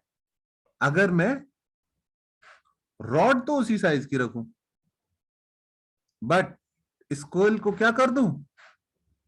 हीट अप कर दूं. अब स्केल तो बाहर चला गया. अब हमारा 1 पहले से बड़ा हो गया. तो मैं तो बहुत बड़ा कर रहा हूं, इतना बड़ा नहीं हो सकता, लेकिन मैंने तो ऑलमोस्ट 1.5 गुना कर दिया. बट तुम समझना बात को, ठीक है? और फिर वो हो सकता है इससे पूरी तरह मैच भी ना करे, लेकिन लेट्स से तो मैच कर रहा है, ठीक है? तो अब मैंने 1 को इंक्रीज कर दिया बच्चों. कितने टाइम्स इंक्रीज किया था इस क्वेश्चन में? 10 टाइम. ठीक है, 10% इंक्रीज किया था. तो 1 की जगह क्या कर दिया मैंने? 1. 1.1. ठीक है, तो क्या इसकी लेंथ चेंज हो सकती है? नहीं. हाँ। इसको तो मैंने चेंज किया नहीं, वुडन लॉक को तो गर्म किया नहीं, तो लेंथ तो चेंज होगी नहीं. तो what has changed? The reading will change. The reading will change, क्योंकि लीस्ट काउंट चेंज हो गया. लीस्ट काउंट की जगह एलसी डैश हो गया, लेंथ उतना ही है. तो what will change? The reading will change. Is that clear to everyone? Yes, sir. ठीक है, रीडिंग चेंज हो जाएगी. तो और वो चेंज निकालना है तो क्या करना पड़ेगा? मैं ये सब हटा रहा हूं. अगर आपको वो चेंज निकालना है तो आपको ये करना पड़ेगा कि लेंथ पहले थी old reading into old least count, और अब हो जाएगा new reading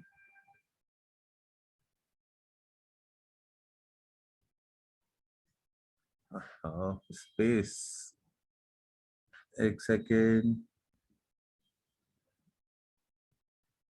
new reading into new least count.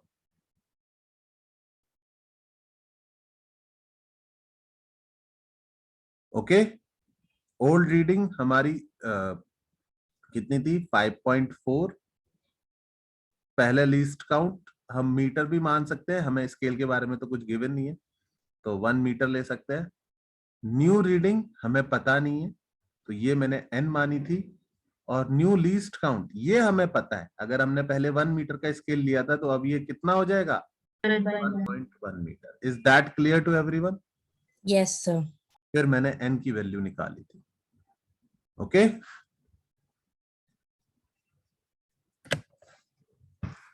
तुम लोग को वर्नियर कैलिपर आता है वैसे? हाँ सर। हाँ सही। तो ये लिख लिखा है। ये लिख पाओगे, बना पाओगे इसको? फॉर्मूला तो एटलीस्ट लिखना ही पड़ेगा, ओके है ना? लेंथ इज हाँ। Equals to reading into least count. कभी कभी रीडिंग चेंज हो जाएगी, लेंथ चेंज नहीं हुई पर रीडिंग चेंज हो गई। क्यों? क्योंकि आपने स्केल को चेंज कर दिया। ठीक है, यस सर। ठीक है। अब क्लास में 2-4 लोग हमेशा ऐसे तो कहते हैं सर इतना ज्ञान मत दो, ये बताओ कि फॉर्मूला क्या लगा सकते हैं। तो फॉर्मूला तुमको ये लगाना होगा। लिख लिया? ये अगले पेज पे जाओ। सर ये हाँ सर। सर। आपको अगर फॉर्मूला चाहिए तो इसका आप फॉर्मूला बना सकते हो, वो मैं बताता हूँ।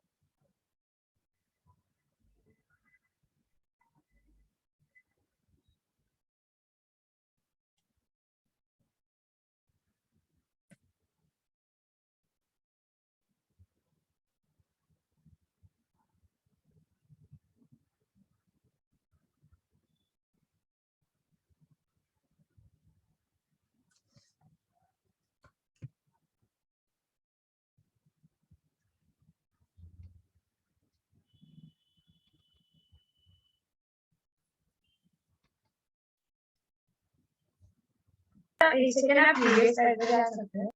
क्या बेटा? एक सेकंड सर आप प्रीवियस स्लाइड पे जा सकते हैं। ये लो।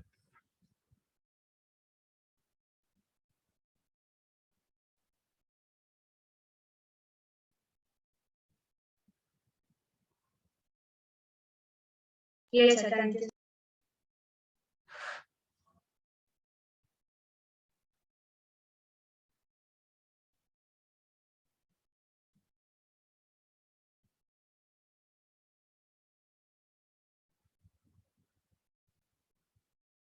ठीक है, फॉर्मूला अगर बनाना है तो you can take it like this कि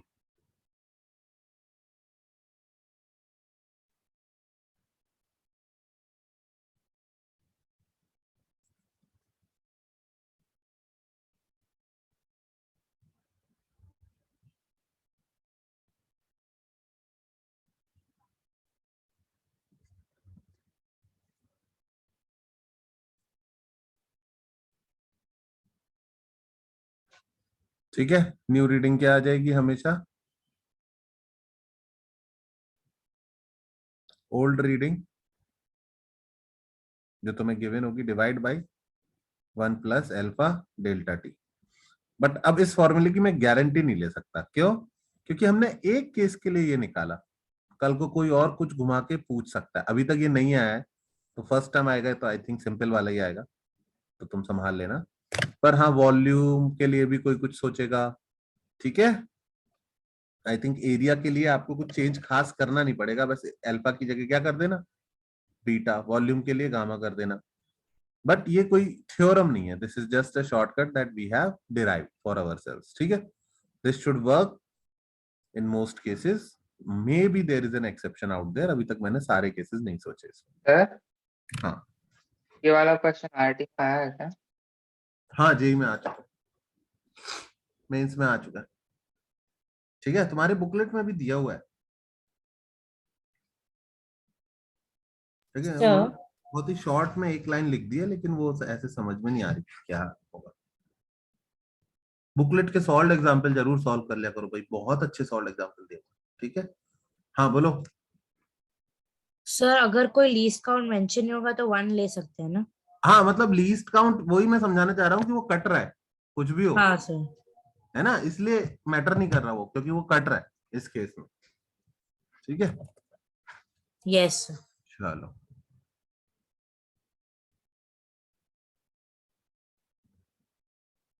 ओके, आगे बढ़ते हैं। टाइम कितना हो गया? अभी है। ओके, तो वी सर हैव, 1 सेकंड पीछे जाना।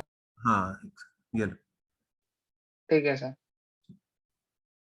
By metallic strip. तो ये क्या होते हैं, अगर हम दो चीजों को, दो मेटल की रॉड्स, एक कॉपर की एक एल्यूमिनियम की, एक साथ कनेक्ट कर दें,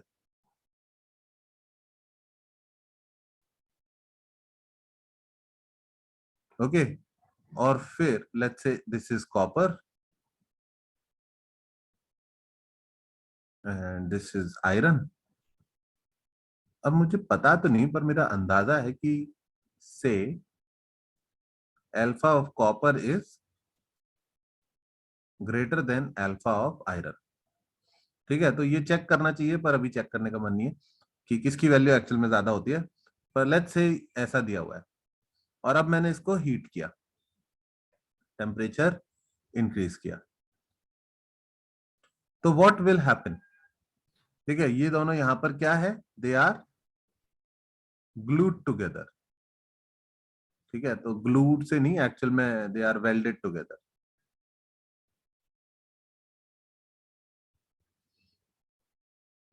not here, in fact they are welded here.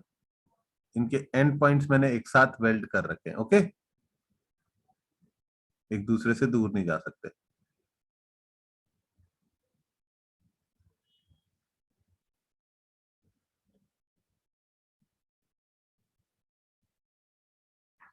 क्या होगा बच्चों ऐसे में? बेंड हो दो जाएगा चिपकी हुई कॉपर नीचे। expand तो करेंगे, कर्व हो जाएगा कॉपर तो वाला जो आउटर। नीचे की ज्यादा तरफ बेंड हो एक्सपैंड जाएगा। होगा, जो ज्यादा एक्सपैंड होगा, वो, ये तो समझ में आता है कि ये आर्क चला जाएगा, या तो हाँ ऐसे सर। हाँ जाते रहे। सर। Yes sir. तो कैसे जाएगा आर्क? ऊपर से, ऊपर वाला या नीचे वाला ऑप्शन? ऊपर वाला। ऊपर वाला ऊपर वाला। क्यों?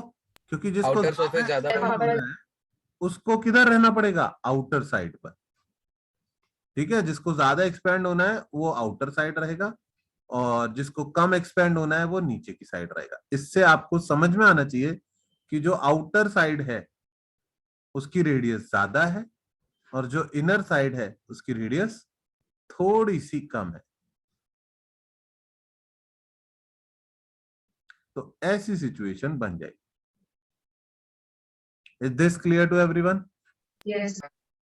ठीक है, बहुत ही ऑब्वियस है, हमने इसके एंड जो है टुगेदर वेल्ड कर दिए थे। इसको बोलते हैं बाई मेटालिक स्ट्रिप।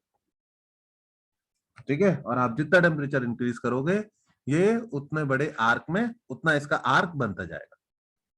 और आपसे पूछा जा सकता है कि ये एंगल थीटा निकालो। ठीक है, तो this is a pretty easy one. Easy one से मेरा क्या मतलब है, लेट्स से इनिशियल लेंथ है एल। ठीक है, एल नॉट इसकी भी, इनिशियल तो दोनों की लेंथ सेम ही है, एल नॉट इसकी भी, और फिर मैंने हीट किया, और ये रेडियस बन गई आर, और ये एंगल आ गया थीटा। तो जो रेडियस है वो मैंने कहां से ली है? वो मैंने ली है इनके,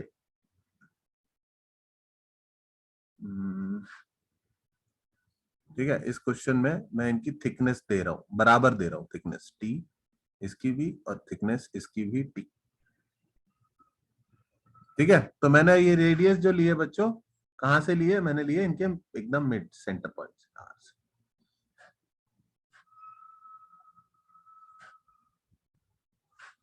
तो आपसे या तो ये आर पूछा जाएगा, या फिर ये थीटा पूछा जाएगा। तो क्या करना चाहिए, किसी को आइडिया?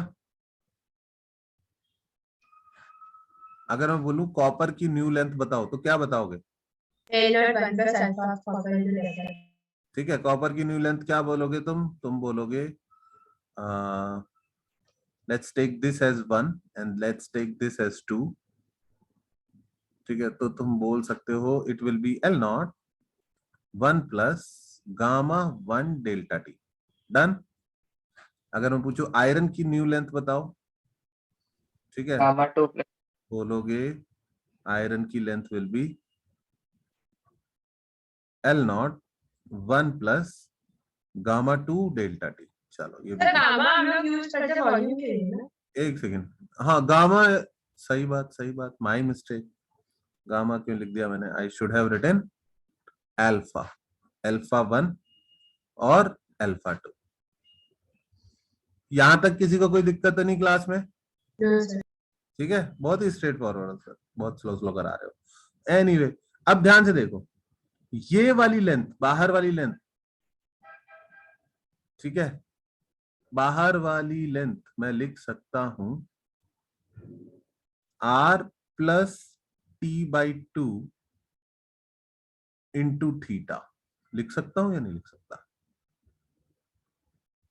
लेंथ ऑफ r क्या होता है? r इंटू थीटा होती है कि नहीं होती है?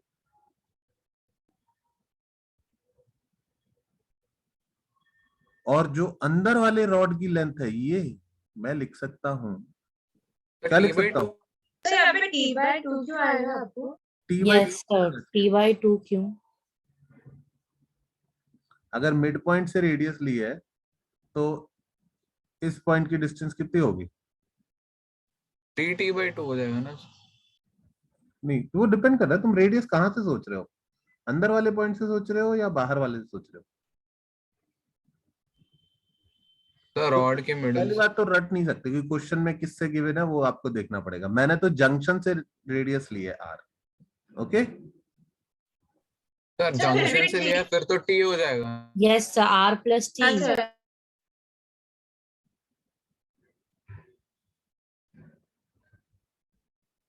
r प्लस टी क्यों होगा? सर क्योंकि r सर, और t आपने t थिकनेस लिया दिया है है। ना।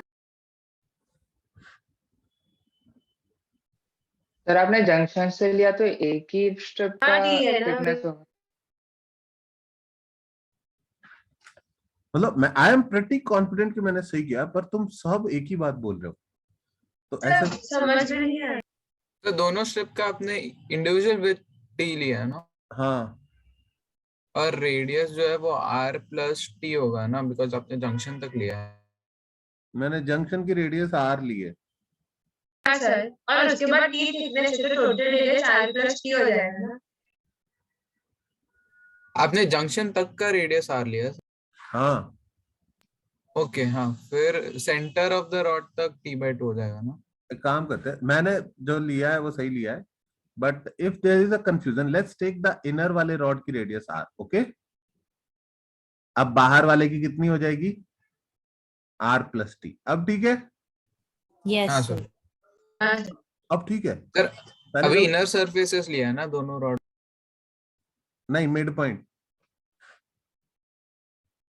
एक बार यार जंक्शन और इसका बार वापस सर एक्सप्लेन मिड कर पॉइंट सकते होगा हैं? तो फिर r प्लस t कैसे तो हो जाएगा? जंक्शन का मतलब क्या है?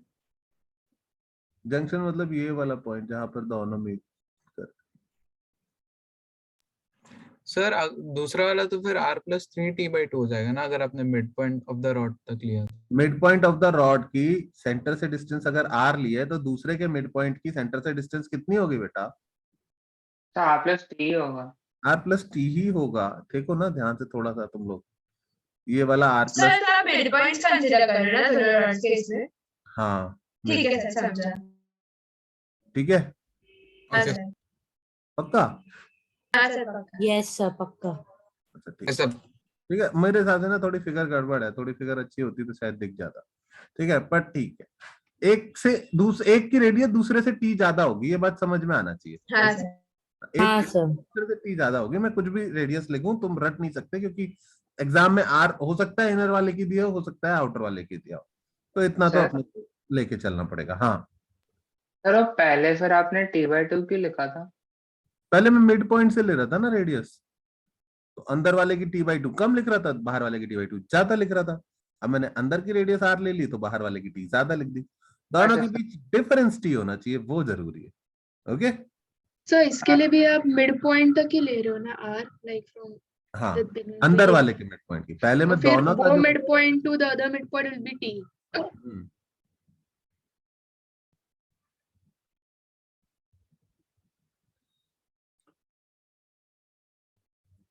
ओके। अब मुझे क्या फाइंड आउट करना है? टी। तो क्या करना है तुमको टी फाइंड आउट करने के लिए? ओ सॉरी, टी नहीं, आर फाइंड आउट करने के लिए क्या करना चाहिए? You can divide both the equation, if you divide them you will get r, यहीं पे लिखता हूँ, you will get r plus t by r is equals to 1 plus alpha 1 delta t upon 1 plus alpha 2 delta t.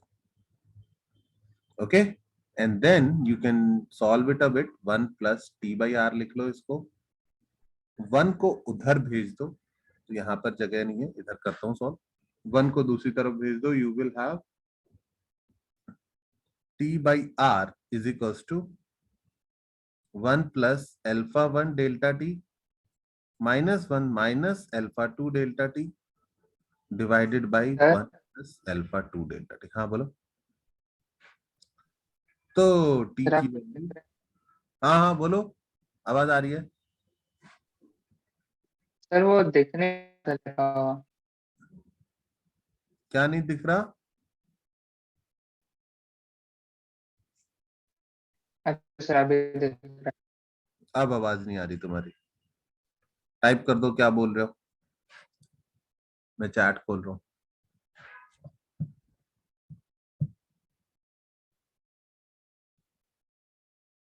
हाँ तुम्हारी आवाज नहीं आ रही गिरीश.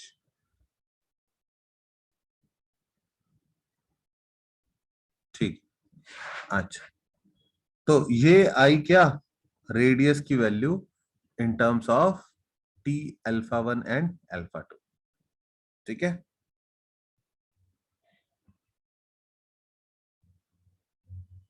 ठीक है. मैं एक काम करता हूँ ना, इसको मैं एक बार थोड़ा सा क्लीन बना देता हूँ. ठीक है, all I have to do is make the rods a bit wider and a bit smaller. अब देख लो,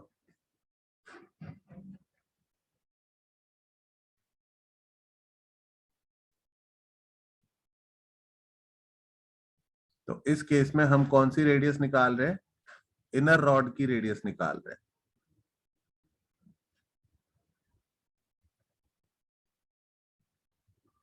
let it be very clear कि ये वाली वैल्यू निकाल रहे हैं. दूसरी निकालनी है तो हमें बस r प्लस टी करना पड़ेगा. ओके एवरीवन, यस अगर इसकी रेडियस r है तो दूसरे वाले की कितनी लोगे? R plus T. ओके, हाँ सर। ठीक है. अच्छा, और ये तो हमारा थीटा है. अब लिख लो इसको क्लियरली. सर आवाज आ रही है सर अभी? क्या बेटा? आवाज आ रही है अभी? हाँ आ रही आ रही. सर मुझे पूछना था सर कि वहां पे हमने दो स्ट्रिप्स को वेल्ड किया इसलिए उनका थिकनेस नहीं बढ़ रहा है ना, नहीं तो थिकनेस भी बढ़ती ना। हाँ, पर यूजुअली लीनियर ऑब्जेक्ट के केस में हम थिकनेस को इग्नोर करते हैं, 2 डायमेंशन के केस में हम वॉल्यूम वाली चीज को इग्नोर करते हैं. ओके, हाँ sir. Sir, alpha of copper, how is it greater than alpha of iron? Yes. ये मुझे एक्चुअल वैल्यूज याद नहीं है. ठीक So, है, but like I'm asking, okay, तो sir, तुम sir, you're getting factual मैं बताऊं ना, information. इसको तुम नाम नेमिंग हटा दो. मेरे को एक्चुअल वैल्यूज एक्चुअल में याद नहीं है. मोस्ट प्रोबेबली कॉपर का ज्यादा होता है, पर आई एम नॉट श्योर. तो you can just right alpha 1 and alpha 2. Okay, for now question में गिवन होगा क्या है, alpha 1 is greater than alpha 2. अगर ऐसा है तो 1 बाहर जाएगा और 2 अंदर रहेगा. ओके, Sir, आप वो येलो वाले पार्ट्स एक्सप्लेन कर सकते हो? ये वाला कैलकुलेशन Yes, sir. तुम खुद से करके देखो. इसके बाद 1 को उधर भेजो, माइनस आ जाएगा, फिर एलसीएम लो, तो ये डिनोमिनेटर में जो है वो सामने आ जाएगा माइनस के साथ, फिर उसको सॉल्व करो. ओके, ये तो मैं वैसे भी याद नहीं रहने वाला है ऐसे गंदे गंदे फॉर्मूले, तो इतनी कैलकुलेशन सबको खुद से करनी चाहिए 2-3 बार. ठीक है, the best you will remember is this line and this line, कि एक की लेंथ r थीटा होती है और दूसरे की length r plus T into theta होती है. This is the best you will remember. तो remember this and solve afterwards. Okay, Sir, आपने आगे L1 upon L2 किया है ना? मैंने बस थीटा को एलिमिनेट करना था तो डिवाइड कर दिया. हाँ L1 अपॉन L2 किया।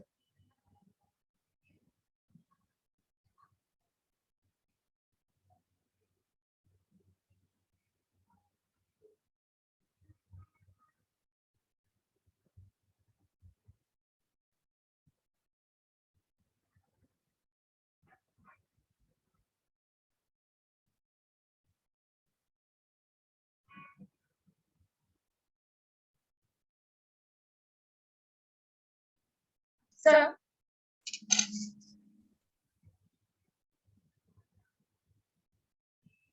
हाँ बोलो।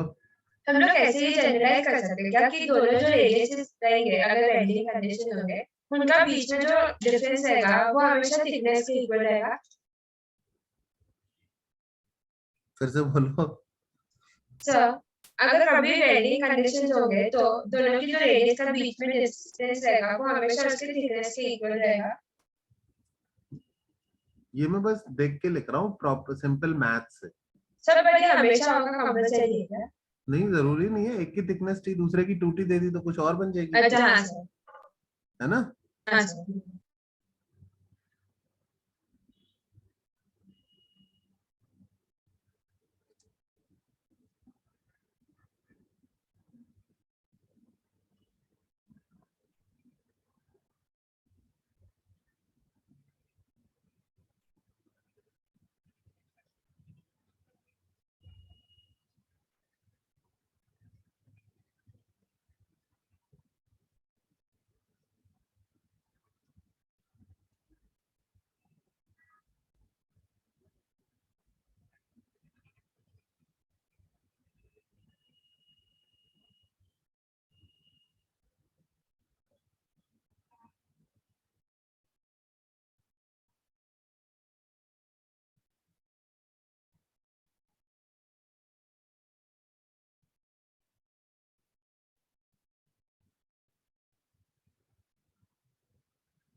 डन बच्चों,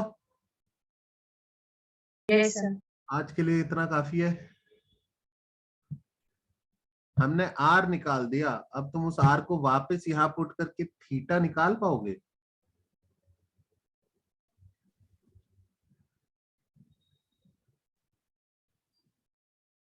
हाँ सर मुझे फिर से इक्वेशन को मैनिपुलेट करना है। बस इसी को, इस R को यहाँ पुट करके और उधर ले जाके थीटा कैलकुलेट और करना पड़ेगा।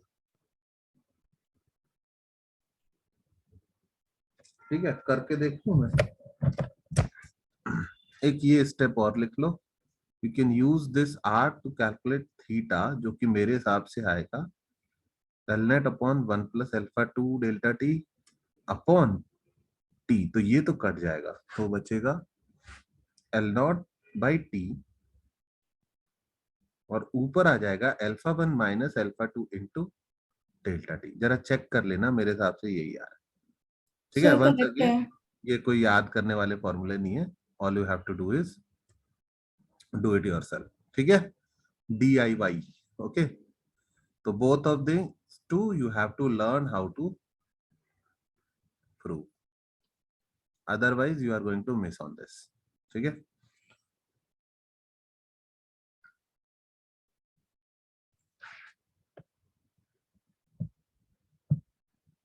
देन हमारी एक और क्लास है ना संडे से पहले, सर कल है। कल ही है? सर कल डाउट लेक्चर। कल डाउट ही लगा हुआ है ना? हाँ सर, कल डाउट ही लूंगा, ठीक है। ठीक है सर। ओके, तो जिनको मतलब डाउट वाउट्स नहीं हो वो अपना अपना पढ़ाई करना एग्जाम के लिए, ठीक है। ओके चलो बाय बच्चों। Bye sir, thank you. Bye sir. Sir thank you.